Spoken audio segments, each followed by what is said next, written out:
On vous souhaite la bienvenue à ériclatour.com. On parle ici d'une épreuve de vie. Parfois, la vie nous amène de ces épreuves. Et après quoi, on fait face un peu au phénomène de la résilience. C'est le cas de Guylaine Audet, qui est une entrepreneure de la région, qui a eu un problème de santé assez apparent, mais là, elle revient à la normale.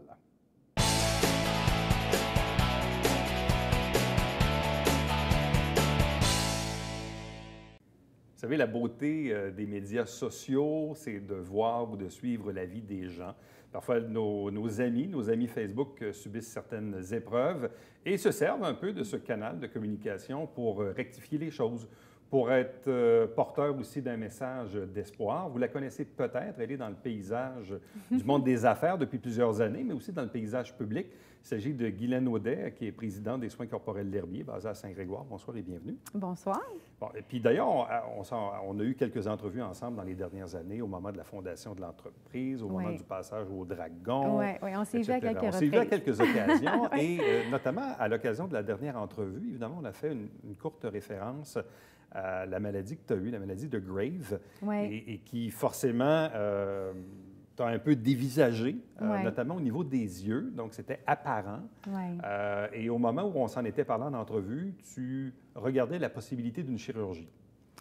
Or, on est plusieurs mois plus tard, et quelques photos plus tard également qui ont été assez marquantes sur celles que tu as publiées sur Facebook. Oui, puis je pourrais te les partager. Il y a quelques jours. Tout d'abord, partons du début. Là. À quel moment t'es-tu rendu compte qu'il y avait quelque chose qui clochait, là? Qui n'allait pas, dans le fond. C'est que, physiquement, ça n'a pas été les yeux. Les yeux, c'est 6 mois plus tard, 6 mois après le diagnostic. Là, il peut y avoir justement des signes au niveau des yeux. Mais moi, je fais de la course à pied. Puis j'aime beaucoup m'entraîner. Fait que je courais. Puis comme d'habitude, je faisais mon entraînement. Et là, j'étais très essoufflée. Mais c'est pas normal. Normalement, on s'entraîne pour aller mieux. Puis j'étais essoufflée, très essoufflée. Puis il y a quelque chose qui est... peut-être que je suis fatiguée. Puis ça peut arriver, on travaille beaucoup, puis on est stressé, puis tout ça. Puis finalement, non, ça passait pas. Puis une semaine a passé, puis là, j'ai commencé à avoir des palpitations cardiaques, des tremblements. Je tenais des feuilles au travail, puis des gros tremblements. Et là, ça a été des pertes de poids, comme on a pu constater aussi dans les photos. Écoute, beaucoup de femmes auraient aimé perdre du poids, mais là, tu perds du poids, tu trembles, tu as des palpitations cardiaques. Et je me suis mis à perdre mes cheveux. Et tout ça dans combien de temps, à peu près? Écoute, ça a été... les premiers symptômes ont commencé à se révéler au mois de mars. Quelle année? C'était en 2018. Puis après ça...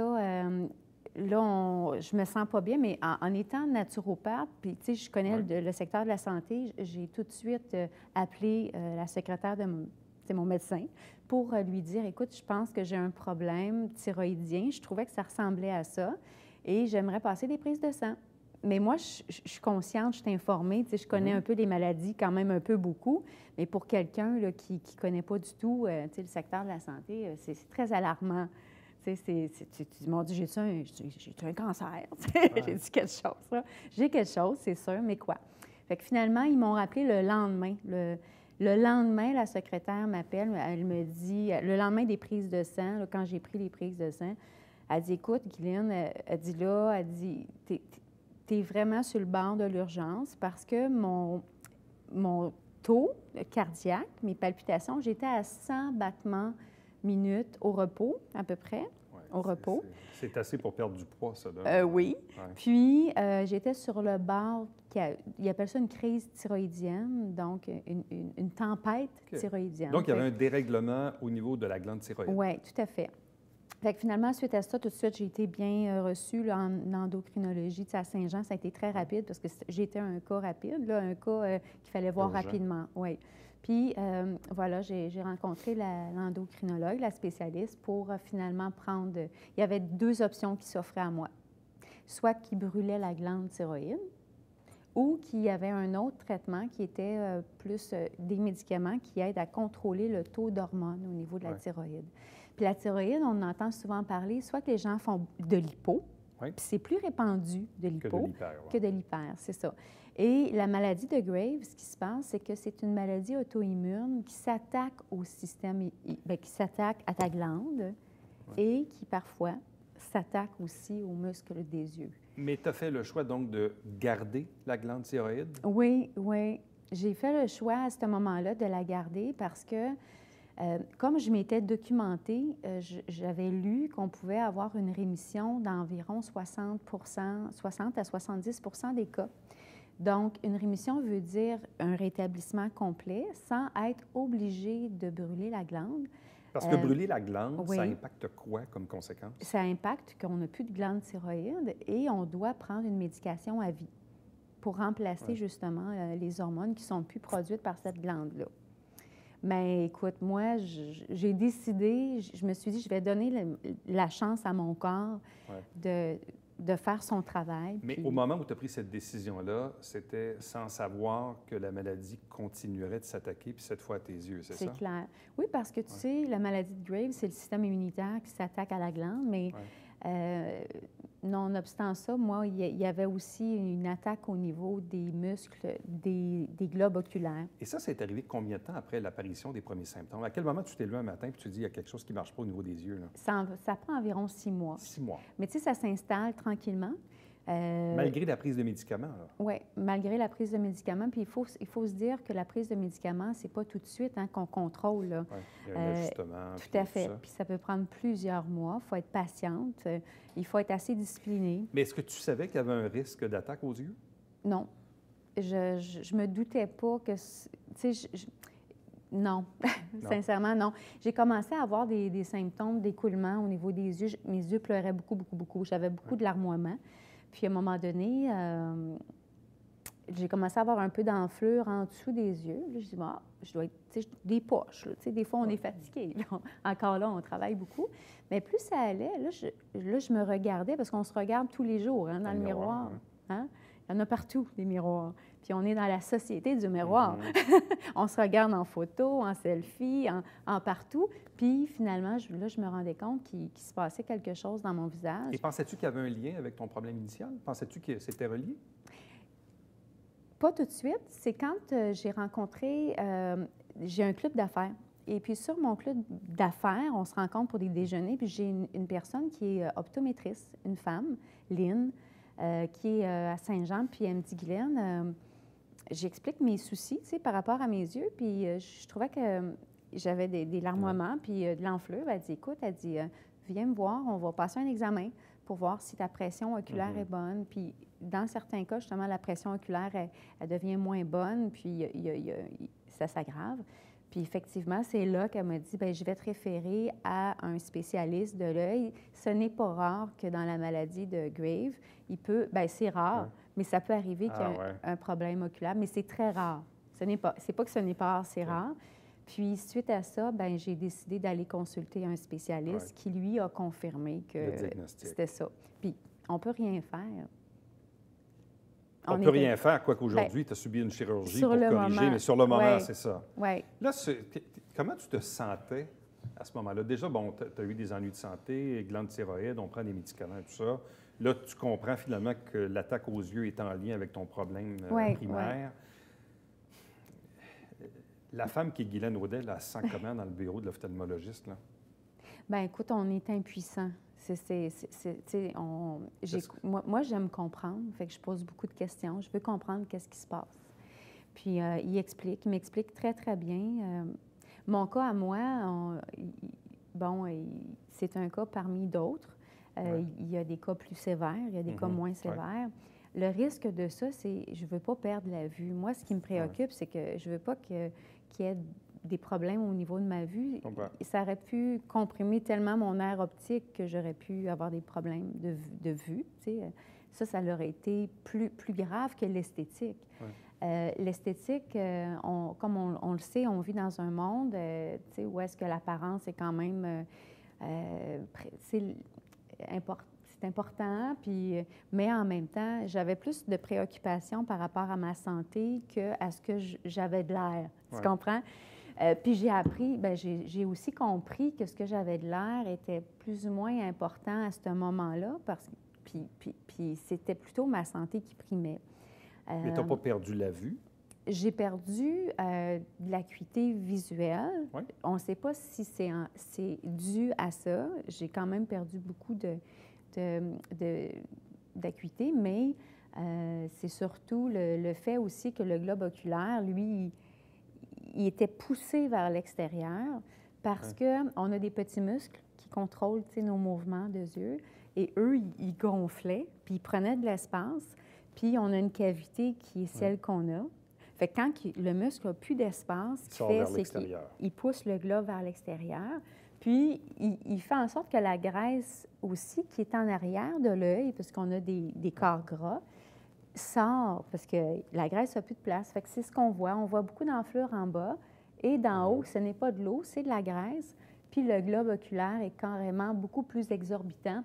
Et ça nous rappelle, tu sais, il y a un acteur américain qu'on se souvient qui avait vraiment des gros yeux. Puis on se demandait, bien, on ne savait pas pourquoi, mais ce n'était un qui avait vraiment de l'exophthalmie oculaire. Et là, quand ça arrive, est-ce qu'on se dit, bon, là, c'est-tu la dernière chose? Il va-tu avoir d'autres choses après? Je veux dire, est-ce que là, il y a comme un peu d'anxiété qui s'installe ou d'appréhension de dire, bon, bien là, c'est pas une super année, là. Puis, non, c'est pas une super année. La vie personnelle, professionnelle. Non, c'est très c'est lourd. C'est lourd, tu sais. Puis comme entrepreneur... Des douleurs aussi, j'imagine? Oui, des douleurs, de la pression. Il y a des inconforts. Non, ça, c'est les yeux, mais il y a tout le reste que la maladie de Graves aussi occasionne, là, tu sais, fatigue, perte de poids, perte de cheveux. Tu te ramasses avec la moitié de plus de cheveux. Fait que ça aussi, tu sais, j'ai eu recours à de l'aide. J'ai un super coiffeur qui m'a donné, il m'a mis un peu des rallonges pour me donner plus de volume. Là, c'est mes cheveux naturels. Mais tu sais, on est dans une situation, puis c'est pas une maladie qui est très connue, tu sais, fait qu'on est dans une situation où on se dit, bien écoute, moi, je faisais tout pour que ça aille bien, au niveau alimentation, repos, mais la chose que j'ai trouvée difficile, c'est que comme travailleur autonome ou entrepreneur, j'ai perdu quand même beaucoup de gens dans mon équipe de travail parce que, bon, ça crée de l'insécurité, tout ça, quand il y a un leader qui va moins bien. Et tu ne peux pas te reposer comme tu veux parce que tu n'es pas sur un régime où est-ce que tu es salarié, que tu peux prendre du repos, que ton médecin te signe un billet. Non, mais c'est vrai. Entrepreneur, c'est ça. Tu peux pas arrêter. La business continue de rouler. Hein? Non, puis tu peux pas arrêter. Tu pourrais arrêter, mais il y a beaucoup de choses. Il y a des conséquences importantes. Exactement. Là. Surtout quand on bâtit une entreprise, puis on ne veut pas, évidemment, qu'elle tombe. Parce que comme la leader est sur le carreau, là. Oui, puis au niveau financier aussi, on n'a pas de ressources, tu sais. Tout à fait. Fait que là, écoute, ça fait beaucoup réfléchir, tout ça. Et le beau de la chose, c'est que quand j'ai rencontré le spécialiste en question, qui est un chirurgien, plasticien, spécialiste au niveau des yeux, quand je l'ai rencontré, il m'a dit, écoute, j'ai une bonne nouvelle, puis j'en ai une mauvaise. Fait que je dis, bien, on va commencer par la bonne. Il dit, la bonne, c'est qu'on peut t'opérer. Il casse l'os qui est en arrière de l'orbite pour libérer de l'espace, justement, aux muscles. Et l'œil recule et il reprend sa place. Il dit, ça, c'est la bonne nouvelle, c'est opérable. Puis, il dit, ça réussit quand même très bien. Il dit, la mauvaise, c'est qu'il va falloir que tu sois patiente parce que je ne peux pas t'opérer tant aussi longtemps que ta condition hormonale n'est pas stable. Ouais. OK. Puis là, ça évolue, là. Tu sais, ça n'arrête pas, là. Oui, ça évolue, oui. Mais donc, qu'est-ce que tu as fait entre le moment où le spécialiste te dit ça puis la chirurgie que tu as eue, quoi, au cours de l'été, là? Oui, ça prend 1 an. 1 an? Oui, ça prend 1 an. Pour stabiliser le problème de thyroïde? Oui, de thyroïde, oui. Une bonne année. Puis après ça, bien, suite à cette année-là, heureusement, je suis devenue stable. Tu sais, malgré le fait que je n'ai pas fait enlever la glande. J'ai pratiqué ce que je connaissais dans mes manettes sur Donc, 1 année à stabiliser le problème de thyroïde pour ultimement arriver au jour J de l'opération, qui était quoi, au mois de juillet-août à peu près? L'opération a été au début septembre. Début septembre. Début septembre. Et là, quand on s'en va, là, quand on est couché sur la civière, c'est les yeux, okay, hein? On s'en va se faire opérer aux yeux. Ben, une opération qui n'est pas banale quand même, là. Bien, tu as vu, hein, le lien vidéo que j'ai mis sur le post. Ça nous permet de voir vraiment c'est quoi. Donc, on sort les yeux de l'orbite, on va travailler en arrière. Puis après ça, on les replace. Si on veut. Ouais. En gros, là, j'ai résumé. Ça dure combien d'heures? 3 heures. 3 heures, quand même. Oui. Puis on se réveille, puis on se dit, oh! Ouais. Et là, quand on se réveille, il se passe quoi? Bien, on a les yeux j'imagine. dans la noirceur, puis c'est normal. Et puis, c'est 2 semaines de convalescence. Puis tu sais, il m'avait dit, bon, quand on opère, ça se peut que les orbites se replacent bien, mais ça se peut aussi que tu aies les yeux croches, que les orbites ne se replacent pas bien. Bon, bien moi, j'étais prête à ça. Puis après ça, bien, il dit, si c'est le cas, il faut attendre 3 mois. Et après ça, il faut refaire une deuxième opération pour te replacer les orbites droit. Puis une troisième intervention, qui est la dernière, qui dit l'esthétique, dans le fond, s'il y a une paupière plus haute aussi, qu'il faut qu'il place quelque chose. Okay. Ouais. Et donc là, techniquement, il te reste, en date d'aujourd'hui, 2 chirurgies à subir? Oui. La deuxième... Parce que les orbites ne sont pas replacées correctement? Non. Toi, tu me regardes maintenant, puis tu dis, mon Dieu, c'est vraiment... C'est le jour et la nuit. C'est vraiment extraordinaire. Ouais. Sauf que si tu es dans mes yeux, Éric, tu vas trouver que c'est moins extraordinaire, là. Je vois vraiment pas bien. Je vois plus haut que l'autre, c'est-à-dire que j'ai une vision latérale qui est vraiment bafouée en ce moment. Ouais. Puis, les orbites sont vraiment pas replacées droit, mais ça paraît pratiquement pas au niveau esthétique. Ouais. Mais toi, tu le sais. Oui. Et là, la prochaine opération, tu la subirais dans combien de temps? Au mois de janvier. Janvier. Et là, qu'est-ce qu'on va faire au juste? Là, ce qu'on va faire, écoute, on va faire des petits nœuds dans mes muscles de yeux pour replacer finalement les orbites. Puis, ils font ça aussi pour les gens qui ont eu soit des problèmes de diabète ou de ACV. Je parlais avec l'optométriste, puis dans des cas comme ça, il peut y avoir des soucis au niveau des yeux. Puis, et ensuite, la troisième chirurgie, celle plus au niveau des paupières, elle pourrait venir à quel moment? C'est 3 mois plus tard. 3 mois plus tard. Oui. Fait que le délai, c'est 3. Donc, 2020, il y a 2 chirurgies au menu, là. Oui. Est-ce qu'elles te font moins peur que la première? Sincèrement, oui. Oui. Oui, elles font moins peur. Rendu là, hein, c'est... Puis, tu sais, je pense qu'on parlait de résilience. Bien, je parlais de résilience. Tu sais, ça nous... Moi, quand je me suis revue, la première semaine, on m'a enlevé les patchs, là, les pansements. Et là, je me regardais, puis déjà, je voyais qu'il y avait un changement, tu sais. Ouais. Puis même mon garçon m'a dit, « Hey, maman, mon Dieu, hey, t'es revenue comme avant. » Mais il dit, « On dirait que je te reconnais plus. Je te reconnais pas. Je m'étais habituée, tu sais, à tes... » Il voulait pas dire à mes gros yeux, mais c'était mes yeux de poisson. Puis je m'ai mis de l'humour là-dedans. Beaucoup d'humour, vraiment. Puis les gens, ils me regardaient. Puis ceux qui me connaissent, il y en a qui m'en parlaient. Ils me disaient, « Mon Dieu, Guylaine, qu'est-ce qui s'est passé dans ton visage? » Il y en a qui me regardaient puis qui pensaient que j'avais eu une chirurgie esthétique pour l'esthétique, mais qui m'avait manqué. Donc, il y a du monde qui t'ont dit, là, Guylaine, lâche la chirurgie esthétique, c'est pas pour toi. Oui. Mais tu sais, moi, je suis une fille naturelle, puis le monde se disait, bien, voyons, ça se peut pas qu'elle se soit faite faire une chirurgie, mais ils pensaient, tu sais, puis qu'ils m'avaient manqué. C'était quoi ta réaction quand les gens disaient ça? Bien, écoute,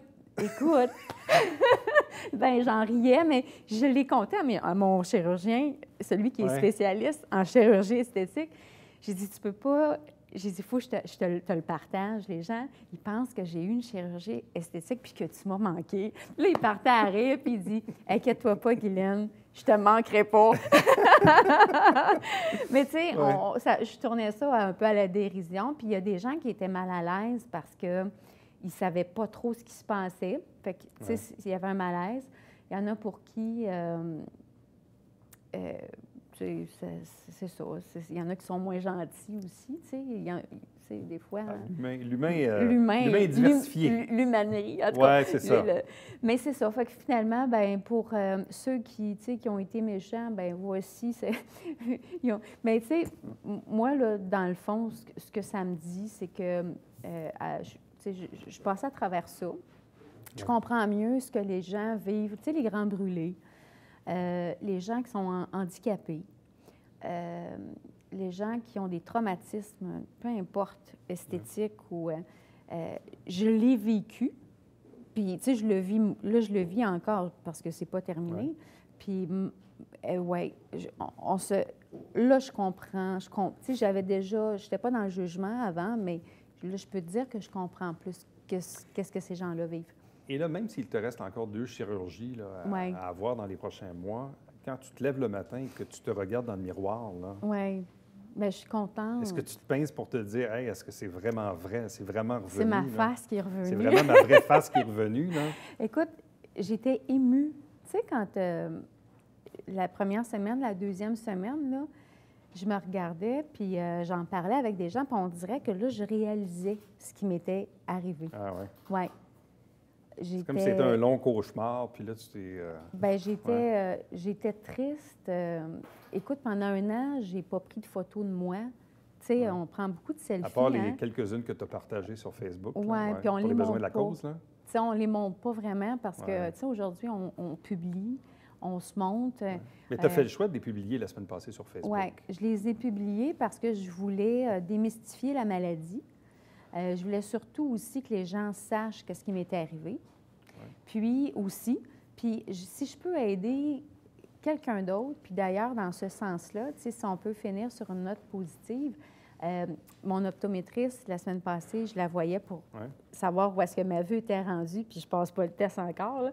Puis elle me disait, Guylaine, elle dit, j'ai une autre patiente, elle dit, c'est rare, qui a le même problème que toi. Elle dit, c'est pire que toi. Pire que toi. Je dis, ah oui. Puis elle dit là, elle a perdu son emploi parce qu'elle ne peut plus voir. Elle a tombé sur l'assurance chômage. Là, maintenant, c'est l'aide sociale. Puis j'ai dit, bien, dis-lui qu'elle m'appelle ou qu'elle m'écrive parce que je vais lui parler puis je vais lui dire par où je suis passée. Puis il y en a de l'espoir, vraiment. Bien, visiblement, avec le résultat d'aujourd'hui. Oui, vraiment. Et là, parlant de bonnes nouvelles, parce que comme on le disait tantôt durant l'entrevue, la business continue de rouler, là. Hein? Ben oui. Et là, il y a de nouveautés. Donc, ouverture d'un nouveau concept de boutique écologique, donc conférence à Saint-Grégoire. Donc, qu'est-ce que c'est au juste? Je suis tellement contente de ça. C'est un nouveau bébé. Oui. Comme j'ai eu le temps d'accoucher d'un nouveau bébé à travers ça. Oui, c'est une boutique, bien, je l'appelle boutique conférence parce que c'est une boutique écologique où est-ce qu'on va offrir des produits en vrac, tu sais, dans la lessive, les produits ménagers, les produits corporels, dont nos produits l'herbier en vrac et du zéro déchet. Les gens vont pouvoir venir avec leur contenant, se remplir pour éviter justement trop de plastique. C'est des produits du Québec. Et avec cette boutique-là, j'ai décidé d'offrir aussi un espace pour les conférences, pour qu'on puisse recevoir des gens qui nous parlent du zéro déchet, qui nous parlent d'environnement, de santé aussi globale. Fait que c'est pas juste une boutique, mais c'est un lieu d'échange, de communication, de formation, d'information autour de ces sujets-là et des belles gammes de produits écologiques. Ça faisait longtemps que tu pensais à ça dans la diversification de l'entreprise? Oui. Sais-tu pourquoi? Plusieurs personnes qui venaient à notre boutique de Mont-Saint-Grégoire pour l'herbier nous disaient tout le temps, mais pourquoi vous n'offrez pas vos produits en vrac? Parce qu'ils achètent une bouteille de crème pour leur visage, puis après ça, bien, ils ne veulent pas l'acheter, la bouteille. Ils auraient aimé qu'on la reprenne. Oui, on est rendu là. Hein? Oui, tout à fait. Puis à force les gens le demandent, j'ai dit, bien, écoute, on va offrir nos produits en vrac. Puis pourquoi pas, on ne pourrait pas offrir aux gens de Mont-Saint-Grégoire, de Marieville, de Sainte-Angèle, de Sainte-Brigide, tu sais, parce que Farnham, on est vraiment dans un carrefour. Vous êtes au point tournant de la 104 et du chemin. Puis les gens veulent des produits comme ça et on en a besoin pour notre planète, notre environnement, puis notre santé. Et pendant ce temps-là, les soins corporels d'herbier vont toujours bien? Oui. Toujours bien. Dans cet esprit-là, on va développer, bien, on a développé nos produits maintenant en vrac qu'on va offrir à la boutique Sauve-là, à Mont-Saint-Grégoire. Et on va pouvoir offrir nos produits en vrac à plusieurs détaillants du Québec qui vendent déjà nos produits. Guylaine Audet, merci beaucoup. Donc, bravo pour cette ouverture, ce nouveau bébé au oui, niveau de l'entreprise. Merci beaucoup. Et merci pour ce témoignage, cette générosité, ce témoignage, je pense. Parce qu'évidemment, comme tu es une personnalité d'affaires et publique, on te croise, on te voit et tout ça, et forcément, on a un peu suivi la maladie, mais toujours en étant un peu réservé à dire, on voit qu'il y a quelque chose qui cloche, mais on ne veut pas trop y en parler, puis là, c'est délicat, puis ça va-tu mieux, puis ta chirurgie, c'est pour quand, puis il va se passer quoi, tu sais, les fameuses questions qui n'en finissent plus, puis là, bien, de voir Et là, c'est peut-être là que finalement, on est content finalement d'avoir des photos, parce que c'est un peu comme dans plusieurs plusieurs émissions qu'on voit à Canal Vie, là, avant et après. Oui, là. mais j'ai reçu beaucoup d'amour. Mais là, dans le fond, avant et après, c'est pareil, c'est ça. C'est dans le milieu que c'était pas pareil, oui, c'est ça. oui, c'est vrai, effectivement. Mais tu sais, moi, je lève mon chapeau aux chirurgiens. Vraiment, là, ils font un travail extraordinaire. Guylaine Audet, merci. Merci. Reste avec nous au retour de la conclusion de l'émission.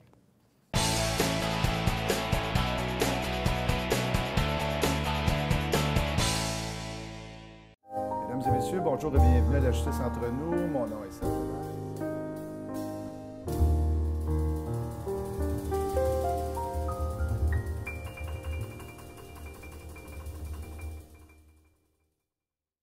Salut, ici Alexandre Baudouin. Et François Trépanier. François, cette semaine à Sport Express, on parle de physiothérapie. Oui, avec Steve Villeneuve, qui a tout un bagage comme physiothérapeute. Ouais, peut-être qu'il pourrait aider Claude. Il a tellement donné de buts, lui, il a mal dans le cou. Hein?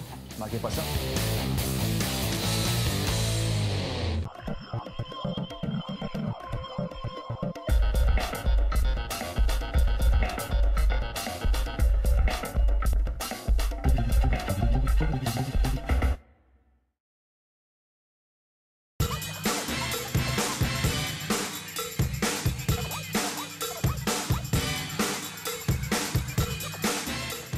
Dimanche, 9h30, Télé Bingo, on vous attend.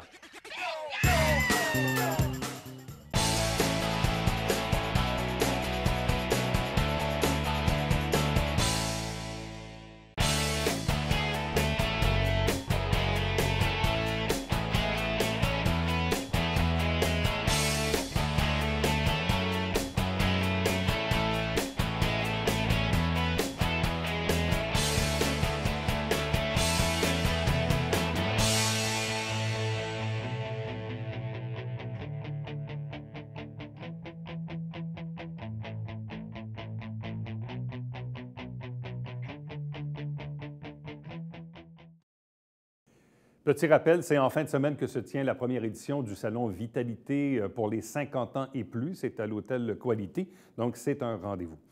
Petit rappel, à chaque semaine, on vous présente des extraits des travaux du conseil municipal et l'émission qui s'appelle Saint-Jean-sur-Richelieu se retrouve également sur notre site Internet. Chaque dimanche matin, 9h30 en direct, c'est le Télébingo avec 4 000 $ en prix et 30 dépositaires dans la région pour acheter vos livrets. Pour avoir la liste, tvhr9.com. À demain. Bye-bye.